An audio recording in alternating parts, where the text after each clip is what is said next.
My name is Kashi Isaac-Salawu. Nigeria is my heritage. I am Nigeria through and through. I feel that Nigeria shaped me, even though I've lived permanently again in the UK since I was a teenager. I'm a planner and a stylist on paper, but I believe myself to be a creator. I create lasting memories for my clients, and this means that they stay in touch with me even after the wedding. I've had my clients get in touch with me even for their baby christening, even for their honeymoon. They just become friends forever.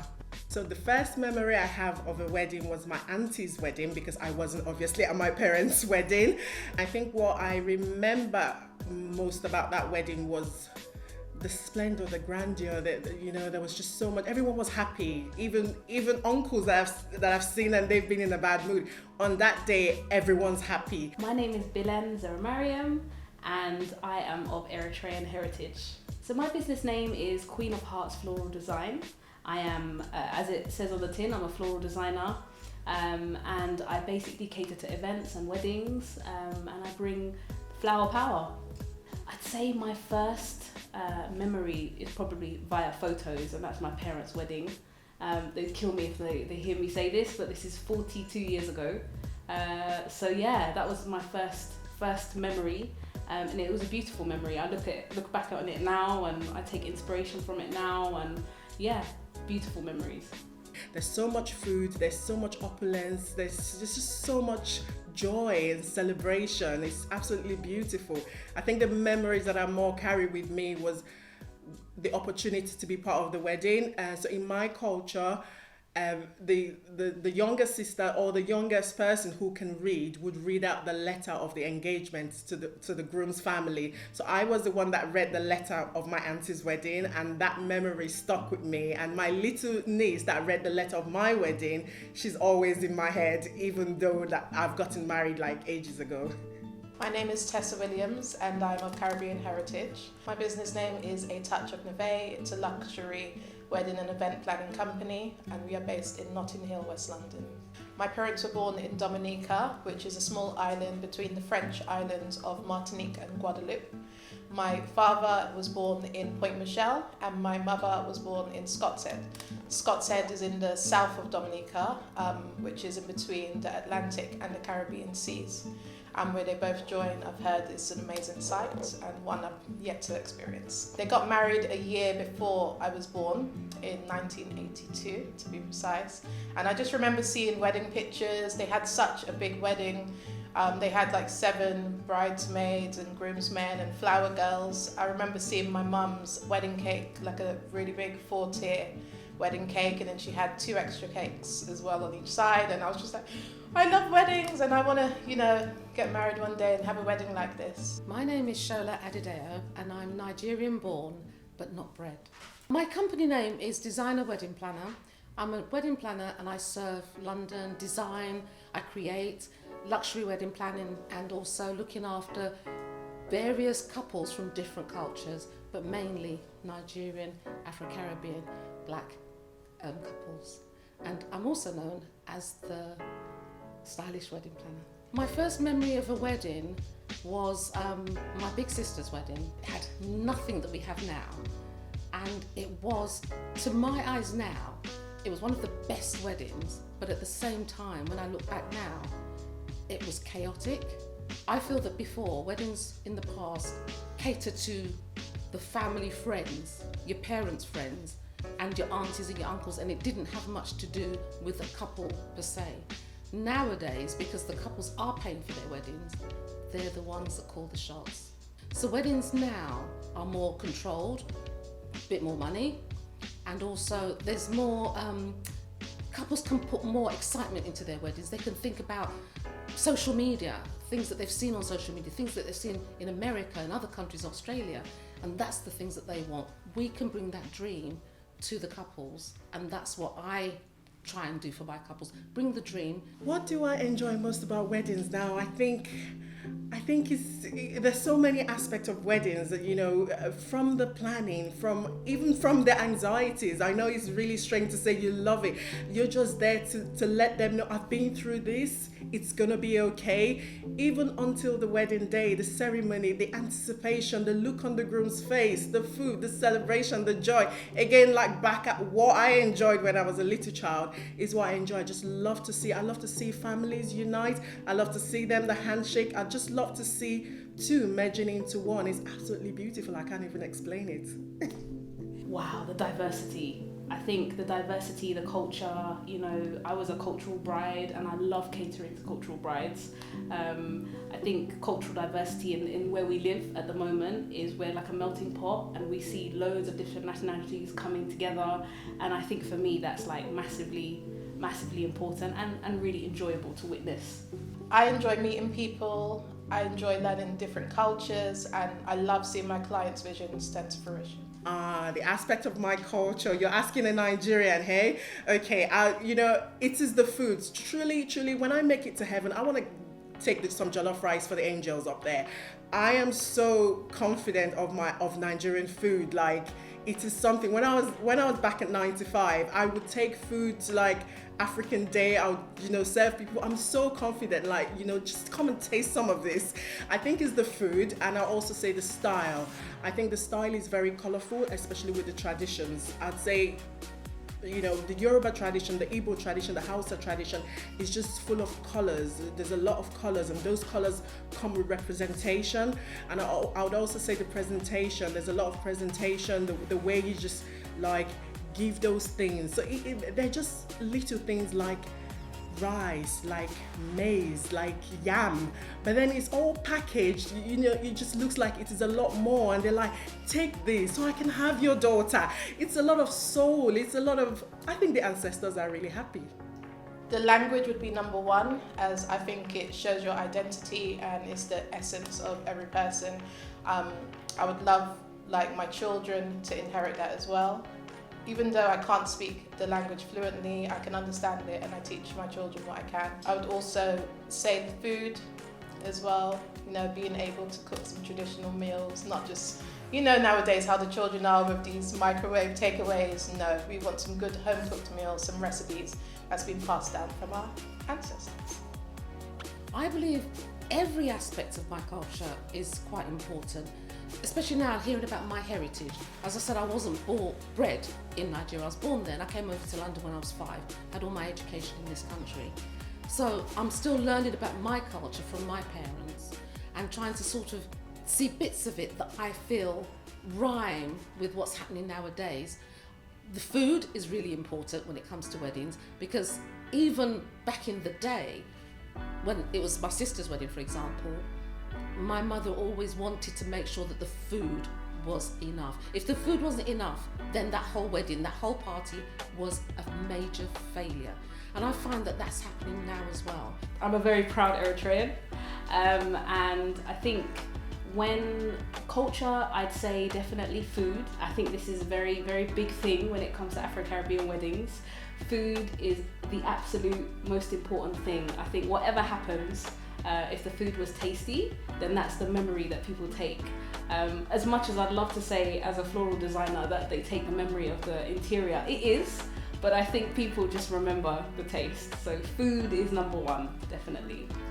We have quite a few dishes, but the traditional national dish of Eritrea is called injera, and it's almost like a sour pancake style with, you can have vegetable stew or you can have meat stew, and loads of different vegan dishes. Believe it or not, the vegan palette has been something that Eritreans have done for thousands of years, and it's really popular now in Europe and the Western world, but in Africa it's always been on the menu. Vegan inspired dishes are super popular, and yeah, that's kind of what we have. So my role when I'm working with my clients, especially my Nigerian, Ghanaian clients, is to make sure that I speak with the parents.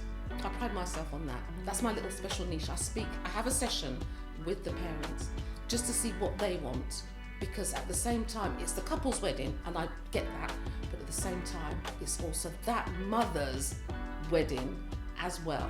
So I give them one session so they can tell me what they want, how they want the culture to run through the wedding, and just to sort of be inclusive. And quite often when I do that, I find that the parents' shoulders go, at least we've been considered. Because these young people don't know what, or they don't understand what. So including the parents, I'm not saying I'm going to accept everything that the parents want, because ultimately I'm there for the couple, but I will take what the parents say to consideration, and they like that. The first step of the traditional wedding is the letter writing. So there is sort of like an introduction from the groom's family. They write a letter of proposal to the bride's family, and then they say in there, we would like to marry your daughter. You know, what's your take on this? This is our son, he's a graduate, you know, basically what's he bringing to the table? And then the family reads the letter, they take a break just to act like they're thinking about it. They're probably thinking about it. And then they come back and they go, okay, well, we will give you our daughter, we'll put it in writing. So they say verbally that they will be giving you their daughter. Then you need to go and prepare a list. You get everything together and bring it to the traditional wedding. So that's the beginning of, so this is all before the traditional wedding even starts. So my traditional wedding was big. That's one way to describe it. And I honestly probably had about maybe 400 to 500 people at the traditional part of my wedding. The white wedding with the white wedding dress was actually in Dubai, so it was still a healthy number at 200 people. Don't ask. But the actual traditional, which was probably for both families, probably the most important part. And the traditional part of that, the asking for the hand in marriage, is a massive, massive part of Eritrean culture. And I'd say East African, North African, and actually Middle Eastern culture, because as East Africans, we are mixed with lots of different bloodlines and things like that. So we share, it's a beautiful thing, but we share a very similar culture in terms of the whole wedding process. It tends to be about a 7-day process. So anything from the henna party happens before the actual traditional engagement. You know, the women come together, it's a whole situation. You know, everybody, you can have a tent or in your back garden, or you can actually you can hire a hall to do that. And that's kind of like a ladies only party. It's like in the preparation before the big day. Your bride price is returned to the groom and is returned with a speech. Now the speech will then read, thank you for all this, thank you for honoring us and for bringing all these items and the money. We now give you back the money, and this is all captured on camera with the parents all begging on their knees and the parents and the family of the groom. The groom's courtesy flat, full bow on the floor in front of my father's, right on my father's feet. and then they read it back. Thank you so much for all this. We now give you back this money because our child is not for sale. There is no amount of money that can get you our child. All we ask in return is you take care of our child, and then we bless you both, and then we say that you know, they then say prayers. We pray that you have so many children, and they give you advice, and they go, you know, this is how you should treat your wife and all that. And my Nigerian wedding started 33 years ago. October as well, and my mother was the actual wedding planner, because in those days wedding planners hadn't come across from America like now, so my mother was the main wedding planner. She coordinated everything. I remember going with my mum wedding dress shopping, and we tried all the usual shops, John Lewis and all the other little shops, and we eventually came to this shop, Losner's, in Stamford Hill. I'm not sure if it's still there now, but it was the go-to place, and it had all the dresses. So a Jewish shop, and they had all the dresses in their store. And if you couldn't find a dress in Losner's, then where else would you go? So we got into Losner's, and I had to ask for a bigger dress because at that time I was about 7 months pregnant. So which is why my dress, this is my original wedding dress from 33 years ago, heavy lace and ivory, and I had to have one that had the detailing at the front that was a bit lower because it had to hide my bump at the time. And once I had the dress, then you know to yourself, I am actually getting married. I was really excited. I mean, now looking at it, you think, well, there could have been other choices, but this was the dress. And for me, I said yes to this dress. Traditional weddings required a lot of preparation for large amounts of food, also several cakes. The cakes were not shown to the couple until the day, and on the day it was covered with a piece of lace. Madras material, which is what I'm wearing now, is a traditional material which we use to prepare our outfits. Madras comes from a place in India, which is now called Chennai. It's made of cotton, but before it was made of banana fibers before. So when we wear the Madras material, this reminds us of our African heritage, and the white shirt reminds us of our English heritage as well. So we have two outfits for women. So we'd have the jip, which means skirt, which is what I'm wearing right now, with a white blouse, and then you have to have black shoes as well, black formal shoes. You cannot have any other colour shoes. Yeah. And the other outfit would be a wabdouye, which is a dress. So just think of Cinderella, ball gown. So it was made also of the Madras material, but it's very delicate. It has a lot of layers of lace and it's quite an expensive dress to make. So it's very grand, and oh, I want one made now. I wish I had one made right now. And then to finish off the outfit, you'd have to have a tekkas, which is a hat. So it's like a flat hat. One peak would mean that you was married and you was taken. Only married women could wear that. Yeah. So one peak would mean that they are married, two peaks means that they are spoken for, three pleats would mean that they are taken, and four pleats mean that you can still try. So yes. It's so beautiful because you have all the ladies, all the single females, your nieces, everyone behind you. They're bringing the bride, so they're singing. There's a lot of music. There's a lot of African drums. It's a lot of folklore kind of thing going on, and then everyone's behind you and they're singing. And they do this on purpose. The groom is still waiting. The groom's still waiting. No, you can't just get access to the bride like that.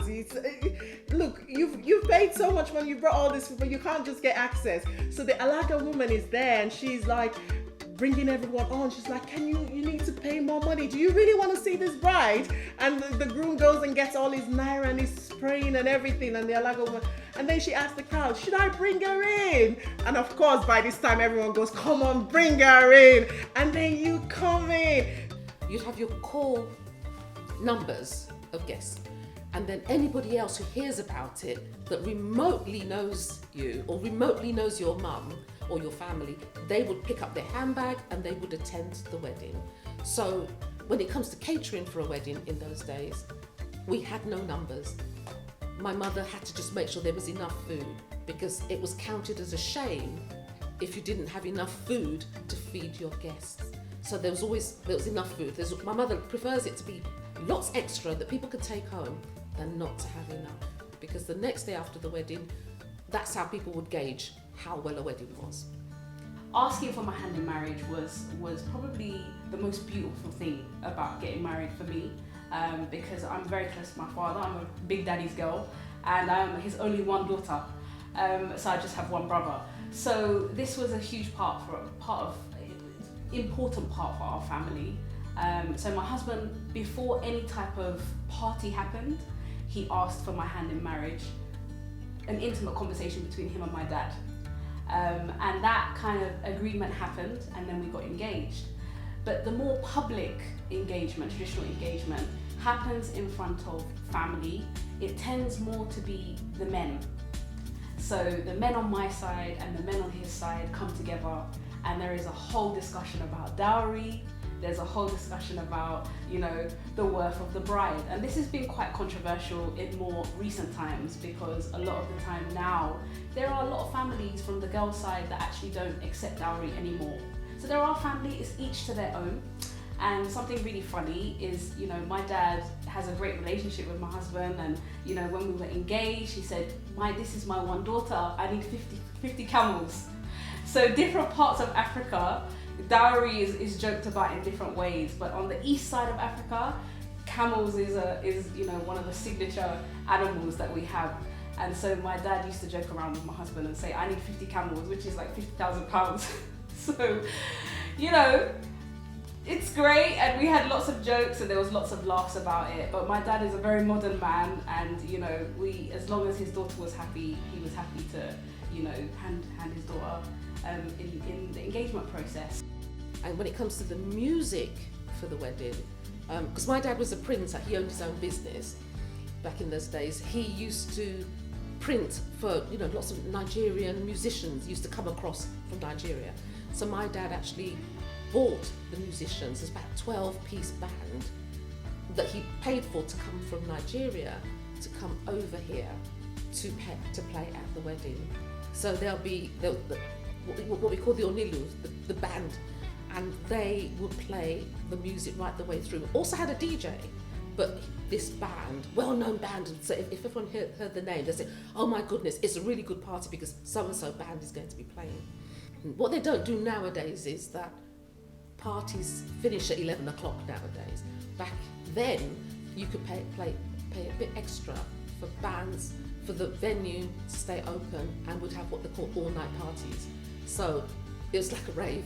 It was a real wedding. Like now, weddings finish at 11 o'clock, you think, oh God, it's finished, it's done, okay, that's it. But rocking till 6 o'clock, amazing. Dinner usually consisted of curry goat and rice, or mountain chicken and rice and peas. We'd have boiled plantain, we'd have roasted yam as well, which is also similar to what we have today at our modern weddings, which is something I'm happy about because it's been carried down through many generations. At the end of the evening, music would be played by live bands. It would be like a guitar or a banjo, and people would dance in quadrilles, which is really good. We don't have that now. Nowadays we do the candy dance, which I'm sure everybody knows, but in those days it was quadrilles, which is something that was practiced in the 19th century. It's very special. There's lots of music, there's lots of colour. I'm wearing my mother's tribe's traditional dress. My mum and my dad are different tribes. There is 9 tribes in Eritrea, and one of the tribes is actually called Bilen. Bilen basically means pupil of the eye, so it's like apple of my eye.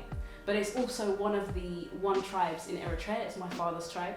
My mum is the Tigrinya tribe, which is one of the main languages that is spoken by a lot of Eritreans, and even, no matter what tribe you are, a lot of people speak that main language, and it's the language that I grew up listening to. Do you know what? I've done so many weddings, yeah, and I've done the English wedding, and I think the heart of your soul as a lady of culture is your traditional wedding, because no one in that room feels as important as you do on that day. The whole tradition is to make you feel so important, and it's so beautiful. And then you come in and they're like, no, don't walk too fast, he's gonna get access to you too early. And then go walk slow, and then you're there with your head. The newly wedded couple will then be presented with a choice of foods that had been prepared from the relatives, also the community, and that's what they would take to their new home. When they would leave and go to their new home, they would usually have 1 week off from working on the fields. They'd have that 1 week off, which was allowed. Nowadays we call that a honeymoon, where we'd fly out to, beautiful places like the Caribbean to enjoy our honeymoon. No Eritrean wedding is intimate. There is no, I think that goes for any African and Caribbean wedding, to be honest. I think it's in our DNA, to just have big weddings. It's like when you say you're having a 20 people or 30 people wedding, which at the moment is extremely difficult for Afro-Caribbean brides. This is really why I have personally a lot of clients that have pushed back until next year, because they can't see themselves having 30 people or now 15 people or whatever the restrictions allow.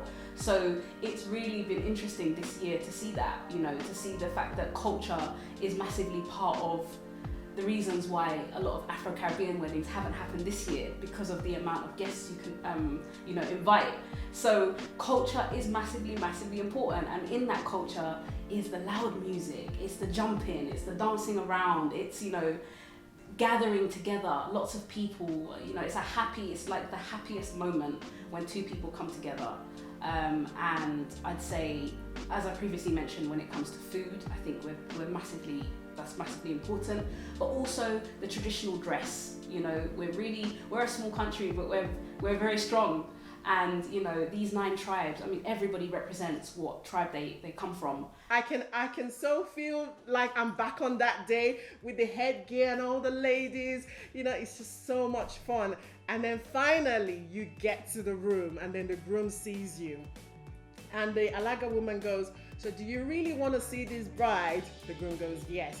Are you sure you're going to take care of her?" And all that business. And then they let your veil off, and then finally she goes, "You can kiss your bride." But yeah, there's a lot of ceremony that goes on behind a Yoruba traditional wedding. At a wedding, it's a fashion show. They look stunning, and you know, everybody comes and wears pretty much, you know, their Sunday best at a wedding. Like it's a real situation, and you know, it's great. So what I would say to brides of 2021, have faith, this thing will blow over and you will still get married. And not only that, I'll be there to support you through it, because that's what we do. And as a wedding planner, that's what we've all done. Been resourceful, been engaging, been encouraging, been supportive, but not only that, showing the love that's needed at this time. You know what, in a nutshell, I would say embrace your culture as much as possible. We need to be the generation of young people getting married that must not forget where we have come from. I know that my fellow Eritreans that will watch this video will know that even if you don't marry somebody from the same country as you, we stamp our tradition all over that wedding. Because I did. I did. And you know, and we're a very proud nation, and I think that I really hope to see that continues. And you know, it's something that we need to pass down. You know, we have to, we really should. So I'd say embrace your culture as much as possible. Now is the time to stay relevant. Do not shy away and hide because of the announcements that's been made. There's so much things that you can do. You can still create content. You can still have styled shoots. Just don't shy away. Your business, if that's your dream and that's your passion and that's what you want to do, then I say stick at it. Keep going and don't give up. I think that, you know, having that traditional, not just for you, not just for your parents, but you're doing it to carry on the generational, this is the story that you tell your children.